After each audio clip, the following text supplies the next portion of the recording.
If you bite your mouth often and make yourself bleed while eating, you're probably doing this one thing that you don't even know you're doing, and if you stop doing it, you're gonna stop biting your mouth. I used to bite my mouth at least 2 or 3 times a month, and I'm talking like real pit bull bites here, like tearing my flesh apart, causing me to bleed, ruining not just my meal, but pretty much every meal for the next few days. But then one day I noticed I haven't bitten my mouth in months. And there was only one thing I was doing differently. I was on a ketogenic diet for a few months and I was not eating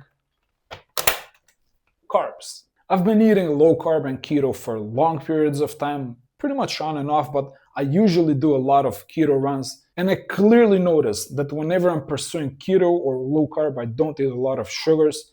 I never bite my mouth. If I just cut out the bread, the pizza, the pasta, even like rice, potatoes, let alone like chips and other garbage, my mouth is completely intact all of the time and it's safe from my own teeth. And it turns out there are actually a lot of reasons why you bite your mouth when you eat more carbs.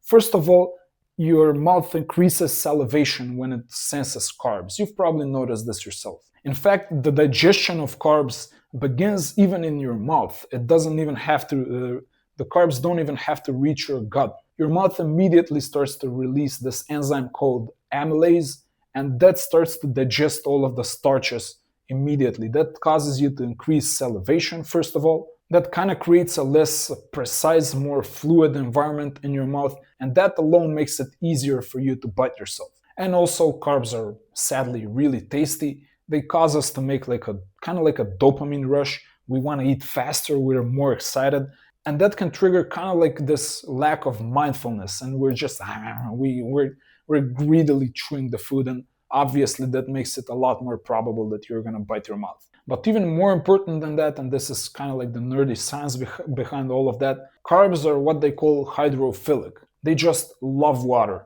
and they also cause increased inflammation. That also means your mouth gets like kind of inflamed, there's more water in it, everything kind of gets swollen. Your entire mouth starts to kind of swell, every tissue in there, and that includes your tongue, your cheeks, obviously. It's much more easier to bite your cheeks when everything is kind of bigger, right? And to make things even worse, when you eat carbs, you have a spike in blood sugar. For a lot of people, this can cause something like a mild form of anxiety. You're kind of jittery or tremoring, and that actually also makes it easier for you to bite your mouth. Your mouth movements, your jaw is less precise, and it's easier to bite yourself. And the final reason is carbs form more like sticky boluses of food, like the little lumps of food that get formed by your tongue and your jaw when you're eating.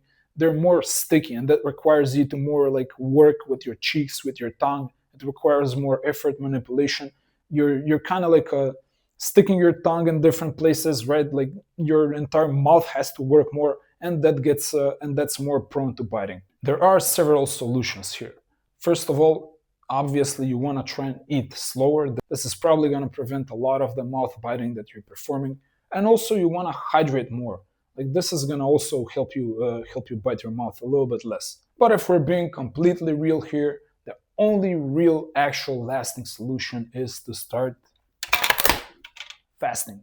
Obviously you can go just low carb, but low carb and fasting really work well together. So I found that it's better just to go straight to the best practice. And we're not even talking about all of the other million benefits of fasting here. It would take me 5 videos just to go through all of them. So all in all, start fasting, not just to stop biting your mouth, but also to stop biting your life. Ooh, I like that. If you want to learn how to fast properly, how to do it safely and easily in a very simple way, I have great news for you. Check out the link in the description. It's going to take you to a completely free course that's going to show you how to do your first complete day of fasting.